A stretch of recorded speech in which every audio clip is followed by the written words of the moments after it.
Aujourd'hui, pour notre première chronique, je veux vous parler des heures d'ouverture. Vous le savez peut-être pas, mais la loi, elle a changé. Le projet de loi C-121, qui a été adopté en décembre dernier par le gouvernement, est entre autres venu changer les heures d'ouverture. Souvent, les gens nous disent, oui, mais pourquoi les heures d'ouverture ont changé? Pourquoi vous avez donné ça au gouvernement? Ce qu'il faut bien comprendre, c'est que le gouvernement avait le souci de la quiétude des citoyens.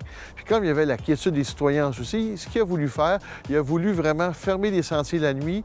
Au début, c'était beaucoup plus restrictif que c'est maintenant, mais nos représentants sont allés rencontrer le gouvernement, parler avec M. McMillan, et puis on a trouvé un terrain d'entente qui est acceptable. Donc maintenant, tous les sentiers sont fermés la nuit de minuit à 6 heures.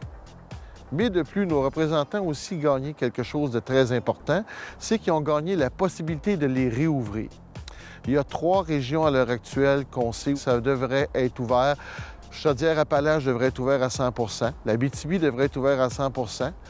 Tous les territoires, entre autres, qui sont non municipalisés, non organisés, vont être ouverts aussi la nuit. La MRC du Golfe-Saint-Laurent, entre autres. Puis aussi, le Bas-Saint-Laurent travaille énormément à l'heure actuelle pour le réouvrir section par section. Ce que je vous conseille fortement, avant de vous circuler la nuit dans des sentiers n'importe où au Québec, s'il vous plaît, s'ils ne sont pas dans les régions que je viens de mentionner, contactez votre club. Bien sûr, il va y avoir une signalisation appropriée pour vous dire quand vous entrez dans la zone que c'est ouvert 24 heures, puis quand vous allez sortir de la zone, c'est la même chose. La signalisation va être là pour vous dire maintenant, dans cette zone-ci, c'est fermé 24 heures. C'est nouveau dans la loi, puis comme on vous dit, le gouvernement s'est soucié de la quiétude des citoyens. Et puis, il y a beaucoup de clubs dans certaines régions qui ont espoir aussi que nos concitoyens, en voyant que les sentiers sont fermés la nuit, vont être plus généreux sur les droits de passage. Donc, on devrait tous en bénéficier.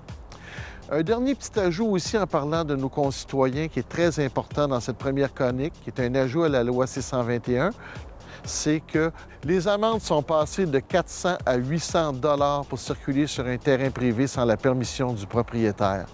C'est encore une fois, on vous le dit, si vous avez un droit d'accès, vous circulez en sentier, vous êtes très gagnant. C'est une nouveauté dans la loi. Sur ce, bonne semaine.